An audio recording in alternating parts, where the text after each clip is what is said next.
gente, eu sou Tulane, colunista do Setorial Prosa e gestora cultural na Favela CUT. E hoje a gente vai falar sobre os caminhos do cinema no Brasil. Eu convidei essas duas pessoas que, para mim, são referências no cinema brasileiro. A gente vai conversar um pouco sobre essa temática. Então, bom dia. Em primeiro lugar, agradecer a Tulane, está sempre me levando para frente, me levou para a escola, me bota aqui no Zoom para falar sobre cinema. Então, assim, é muito prazeroso para mim estar aqui hoje de manhã falando com amigos. O Mineraldo aqui do lado também, que cantou o diretor Orlando Senna, né, na criação do Antes Paraíso. E acho que essa internet, essa quarentena, vem trazendo para a gente um novo momento, né? Um momento de a gente falar, se colocar e lugar de fala para todos, porque a televisão não chama, a televisão seleciona, né, quem vai falar. E nós somos atores periféricos na televisão. E aí o Zoom vem, o YouTube, a PC Bahia está com um projeto maravilhoso. Então, assim, eu acho que é o momento da gente falar, né? Começar a colocar para fora. Meu nome é Solange Lima, eu tenho 35 anos de cinema, sempre na montanha-russa, subindo e descendo. E acredito que esse é o momento da gente estudar novas formas, novos caminhos. Olá, gente. Primeiro, agradecer a Tulane pelo convite. Eu sou Heraldo de Deus, ator, publicitário. Tudo o que acontece na minha vida depois vem assim, na arte, né, no mundo do cinema, vem pelo fato de eu ser ator, né? E aí, a partir disso, eu me torno roteirista, me torno diretor. E eu tenho alguns projetos, né, que a gente fazedor mesmo do audiovisual, né? A gente produz coisas coletivamente, na realidade. Eu não faço nada sozinho. Eu faço parte de dois coletivos. Um é o Ouriçado Produções, a gente faz vídeos para a internet. O outro é o Sujeito Filmes, a gente faz cinema, né? Faz curtas, metragens, projetos, temos alguns de longa-metragem. Mas estamos pensando cinema, né? E principalmente protagonizado por pessoas negras, né? Que a gente tem esse recorte de fazer um cinema onde a gente se sinta representado de fato, né? E a gente discute muito a questão do cinema independente. Eu digo que aqui a gente faz um cinema entre parênteses, dependente, né? A gente precisa muito dessa ajuda, dessa rede, dessa força coletiva na criação. E é alguma coisa que eu acredito muito, né? Esse poder da criação e da construção coletiva. Então, tem uma coisa assim que ficou muito claro quando eu conheci Sol e Sol me falou sobre o cinema, que é a questão da relação, da distribuição do cinema, porque a gente sempre conversa sobre por que o cinema independente, o cinema de autor, como queiram chamar, a gente tem um problema muito grande com a relação com a distribuição. E aí teve um dia que eu tive uma conversa com o Sol e ela explicou, né? Ficou assim, eu pude entender por que existe uma dificuldade tão grande da gente distribuir. Isso ficou mais claro para mim.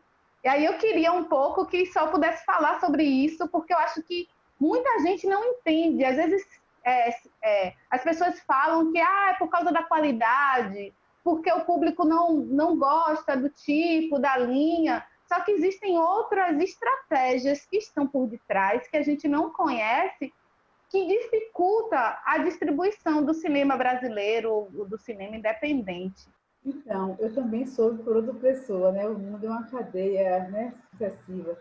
Eu fui presidente da BD Nacional durante 4 anos. E lá, na BD Nacional, que é uma entidade que está nos 27 territórios brasileiros, nós discutimos muito isso, por que os filmes não eram vistos, né? Não por acaso eu criei o projeto agora, os filmes que não vi. E nessas conversas, nessas reuniões do Congresso Brasileiro de Cinema, da BCB, da APD, dos estados, eu conheci o que foi meu marido, na época, o presidente do CBC, do Congresso Brasileiro de Cinema, que era Geraldo Moraes, e que é também presidente da Coalizão Brasileira pela Diversidade Cultural. Coincidentemente, nessa época, Gilberto Gil era ministro e nós estávamos lutando pela diversidade cultural do cinema, né, no mundo. E aí a convenção da Unesco estava no momento de votação. E Geraldo esteve muito presente nessa votação da Unesco, nessa comissão da Unesco, porque o Ministério da Cultura chamou e ele falava com 45 países E lá eu vim entender, como o presidente da BD acompanhando, essa organização mundial que Caetano tanto fala, né? Essa ordem que está escondida e que manda no mundo. Então, a gente estava conversando sobre como ia dar o tratado da Convenção da Unesco. Né? E aí, quando a gente chegou na OMC, no Canadá, teve uma grande reunião, e os Estados Unidos estavam presentes, e a Condoleezza Rice, que estava representando o governo norte-americano, estava com uma carta, com um tratado, para que todos os países assinassem. E os países da coalizão se recusaram a assinar.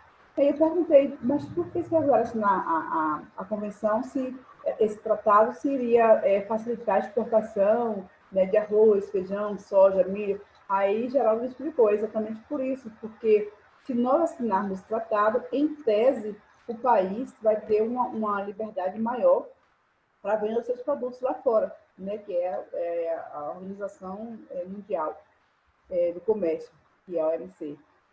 Mas, se fizermos isso, nós estamos abrindo mão de 95% da produção brasileira, das salas de cinema, para o cinema norte-americano, que é o pedido dos Estados Unidos, né?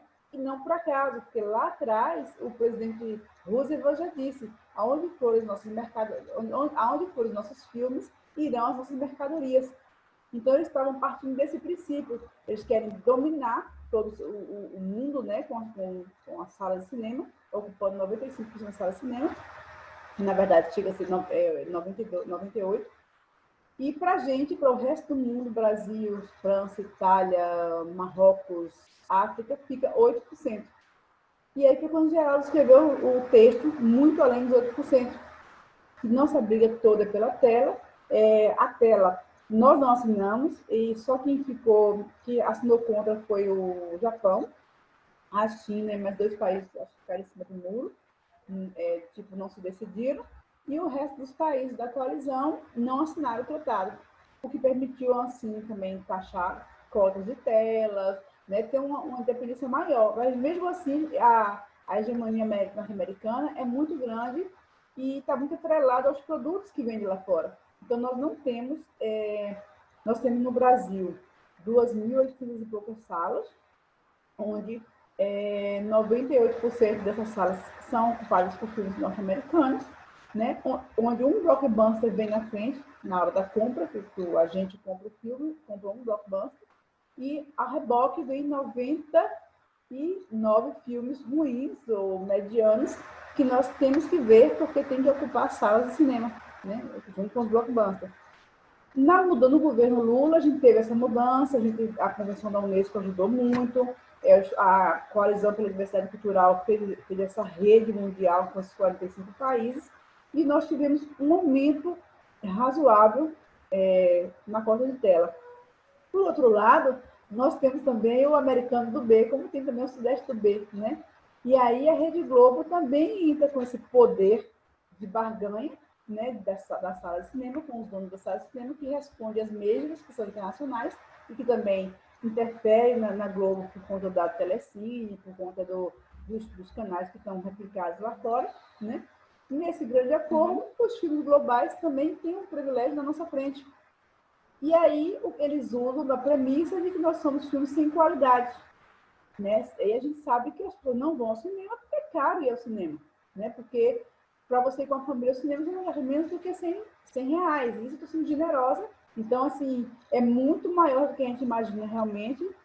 Geraldo também me abriu os olhos para isso, Tulane, foi fantástico. Esse texto dele, muito além dos 18%, eu levo comigo para o resto da vida. E em cima desse texto, eu construí o projeto Os Filmes que Eu Não Vi, que por ano eram feitos, né? Esse ano e o ano passado não foi feito quase nada. Mas por ano eram feitos 100 e poucos filmes no Brasil, tipo 150 filmes. Só 30 filmes chegaram à sala de cinema. Então, significa que eu rotulei assim por baixo 100 filmes sem serem vistos no cinema brasileiro, mesmo sendo feitos, né? Porque não tem distribuidora. A distribuidora que entra, existe um cartel, onde você tem que ter alguns acordos para que os filmes cheguem na sala de cinema, né? E esse cartel não é feito por nós, também eu entendo os distribuidores, porque eles obedecem a essa ordem mundial, que é né, essa hegemonia norte-americana, e só a França tem esse diferencial, porque tanto é que a França liderava a convenção, porque a França ela exige que no país dela quem taxa os filmes são eles, né? E quem dá cota são eles. Tanto é que se eu for filmar na França, eu posso conseguir um apoio. Mas se os Estados Unidos for, não pode, eles têm que pagar, porque eles não liberam um metro quadrado do chão para filmar, sem que os norte-americanos não paguem. Então, eu acho que a gente precisa entender isso para também parar de pensar só na tela grande. Hoje, eu acho que essa pandemia vem também nessa batida de você pensar um novo cinema, pensar uma nova linguagem. As telas estão aí sendo consumidas por todos. Nós estamos aqui numa tele agora, falando, né, de cinema, através de uma rede Zoom, mas você pode conseguir 100 pessoas para o seu canal e já poder operar com um canal no YouTube. É voraz? É. O YouTube é pior que a Netflix? É, porque ele nos engole na plataforma dele, né? E o que cai lá nas letrinhas miúdas pertence a ele, não mais a nós. Aí tem uma coisa assim que Sol falou, né, dos Estados Unidos, que eles trabalham com o cinema para impor mesmo a sua cultura, né? E aí, Heraldo, vem essa questão da representatividade no cinema. Eu fiz publicidade porque eu queria fazer cinema nos anos 2000. Mas eu nunca pensei que eu poderia realmente fazer cinema. Eu só fui começar a fazer cinema agora, 3 anos atrás. Ou seja, a importância agora desses movimentos, né, dessas novas gerações que chegam impondo e fazendo iniciativas assim, para dar visibilidade, né, à população negra no cinema. Eu acho que assim que é super importante, porque eu que queria fazer cinema, não nem acreditava que eu ia poder fazer lá na década de 2000, e realmente eu não fiz, né? Não, eu vou falar assim, um pouco da minha trajetória também, que eu também sou formado em publicidade, né? E aí você falando isso, eu lembrei um pouco da minha vida na universidade, né? E aí o mercado publicitário ele tem muito disso também, né? De falar sobre o consumo, né? Sobre o poder de consumo, o poder de compra. E trazendo para o aspecto da população negra, né, nós somos 54% da população brasileira, fazendo o recorte de Salvador, 82% da população, ou seja, grande parte do dinheiro está também nas nossas mãos. Né? Nós temos um poder de compra e de consumo. Se a gente não parar para enxergar isso, a gente vai continuar consumindo essas mesmas coisas, essas mesmas narrativas que nos destroem. Né?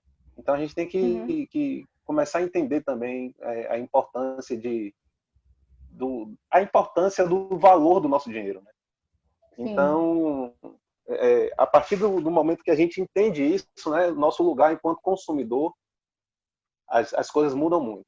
E aí, na minha trajetória de ter feito publicidade, depois ter ido para... Na verdade, eu sempre fui ator, né? Sempre tentei estar fazendo teatro e vivendo disso. Embora só depois de ter feito a universidade que eu realmente falei assim, agora eu vou seguir uma carreira profissional como ator. E aí, eu sempre, desde o primeiro espetáculo que eu fiz, um diretor, um preparador de elenco, fez assim, rapaz, você devia fazer teste para cinema, porque você tem uma coisa aí que... Isso há 9 anos atrás, né?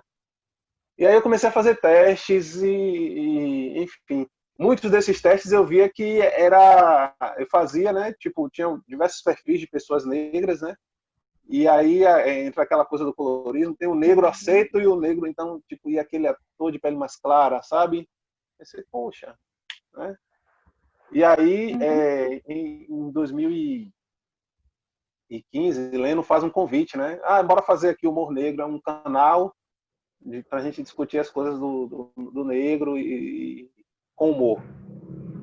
E aí, a partir desse convite, é que eu vou estudar cinema, né? E quando eu passei a estudar cinema, e já em simultâneo começou a ter a possibilidade de estar fazendo trabalhos também no cinema e no audiovisual.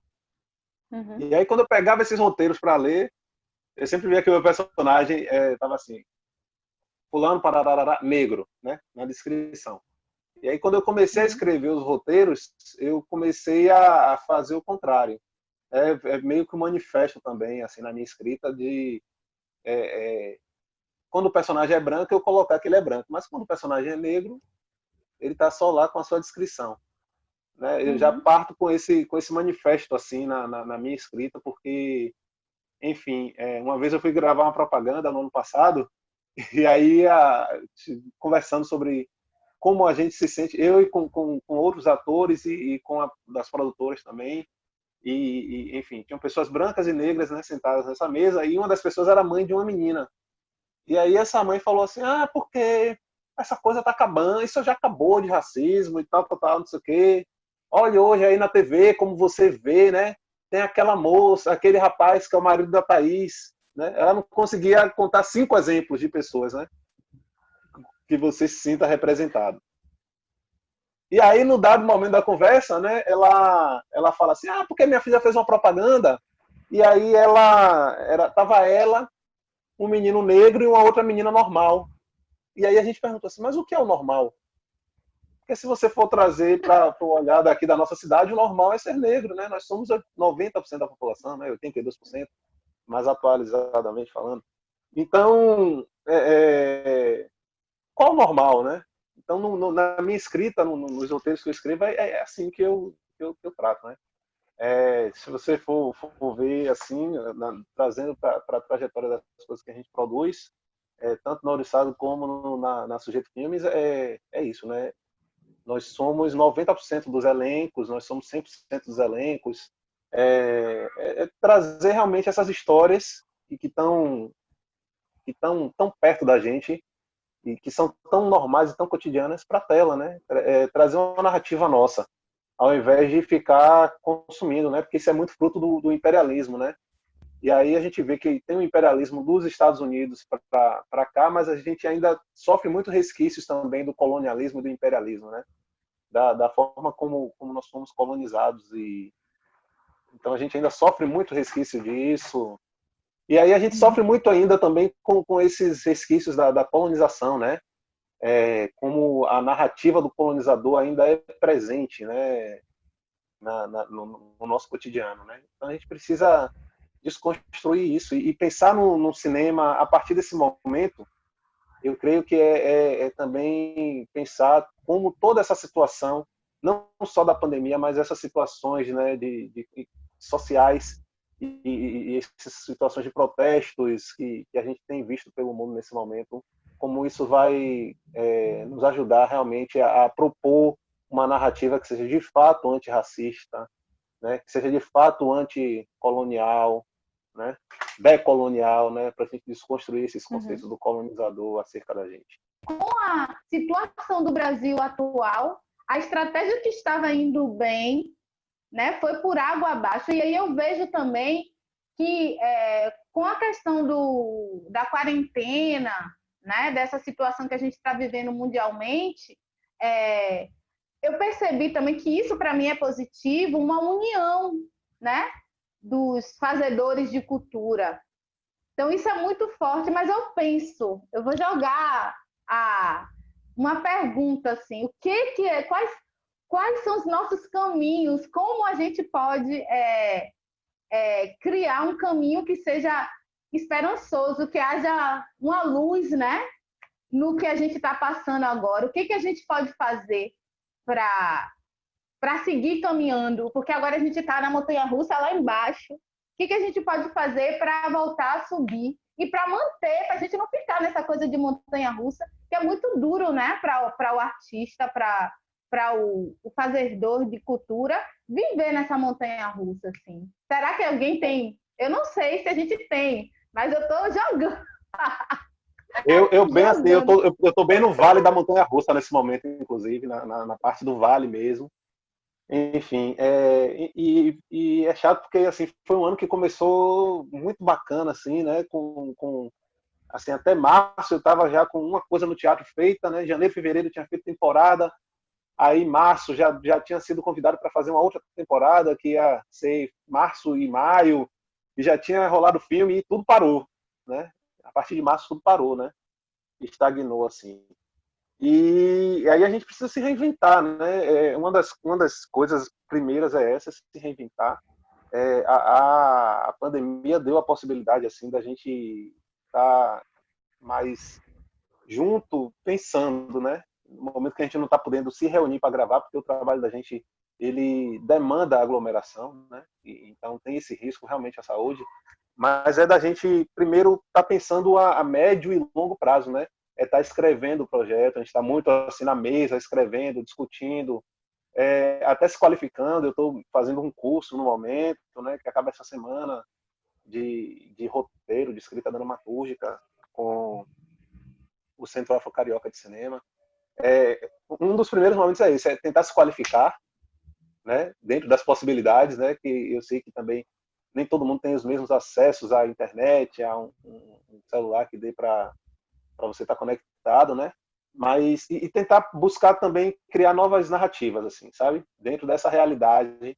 Então, assim, eu vejo que na Ouriçada a gente tem conseguido fazer isso, né, a gente tem conseguido produzir com mais frequência, que antes a gente fazia um vídeo por mês, porque era que a gente conseguia, né, se encontrar uma vez por mês para gravar, quem pudesse, e tentar ali dentro desse espaço de mês desenvolver um roteiro e tal, não sei o quê. E aí a gente agora tem feito o quê? Tem feito uma reunião semanal, né? Todas as sextas de tarde a gente está se reunindo e tem feito à distância, né? Grava, manda pelo Drive, a outra pessoa baixa, edita, já sobe no canal e tem funcionado assim o trabalho, né? Então a gente tem mantido pelo menos essa frequência de uma vez na semana, assim, a gente produzir alguma coisa.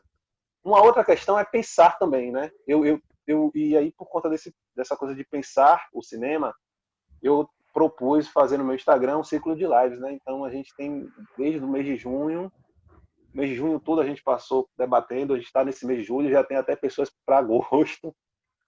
Então, a gente fez terças e quintas debates com convidados sobre cinemas, né? O tema é o cinema que te move. Dentro desse tema, eu trago pessoas, e a gente não conversa só sobre cinema, a gente conversa também sobre série, né? Já trouxe pessoas do teatro, colegas atores, trouxe pesquisadores falando sobre cinemas africanos, pessoas produtoras do audiovisual. Então eu estou usando esse momento também para a gente pensar, para a gente discutir, refletir, né, acerca desse nosso trabalho, né? Semana passada teve uma live bem bacana com uma amiga que estuda cinema comigo e que é psicóloga, né? Então a gente falou sobre cinema e psicologia, tentar assim pensar mesmo, usar esse momento também para a gente refletir sobre isso que a gente faz, né? Que é muito importante, né? Porque eu acho que com certeza, dado uma possibilidade de a gente retornar o nosso trabalho, a gente vai estar com reflexões muito mais potentes, né? Acerca do que a gente cria e do que a gente está tentando disponibilizar, né? Que tem esse aspecto importante da arte, né? De propor uma reflexão, né? Para quem está assistindo, né? Para quem está consumindo. Então é muito esse lugar assim de se redescobrir, de se recriar, né? De se reposicionar dentro do que está proposto, assim. E é essa visão de mercado, assim, no momento que eu vejo que é importante, né? Porque, enfim, depois da tempestade vem a bonança, né? Já existe ditado aí. E aí a gente, quando a bonança chegar, a gente está mais potente, assim, dentro da nossa narrativa e do que a gente propõe mesmo. Então tem uma coisa muito pior sendo construída por trás e que, aos olhos das pessoas religiosas, ainda está passando por um momento de estar limpando a alma das pessoas. Os perversos continuam aí, os donos do mundo, os materiais, continuam aí, entendeu? E estão criando um plano para nos controlar. E é isso que me assusta. E quando eu falo do mercado, do mercado, eu acho assim, que a cultura não pode estar a serviço do mercado. O mercado é que tem que estar a serviço da cultura. Então, quando nós estamos no governo de Gilberto Gil, que é criada a Ancine, o que é que a Ancine faz? Com o nosso aval, com o desenho nosso, a Ancine descentraliza, né, as verbas, a Ancine obriga que os distribuidores tirem 30% do seu capital, que é investido só no eixo sudeste, que investe no norte, nordeste e centro-oeste, e essa verba é nossa, tem que vir para cá, já foi tirada agora no governo nesse governo novo que está aí agora, mas não existe um plano no país de sociedade. O dia que houver um plano social, a cultura é o primeiro prato da mesa. Porque a cultura é quem te faz você entender que você reconhecer a sua identidade, saber que você tem direito e espaço no mundo, saber que você tem direito à saúde, médica e educação. E é cultural, mas culturalmente nós temos Padre Cícero, que vai fazer um milagre, principalmente o nordestino, né? Vai fazer um milagre e vai nos salvar.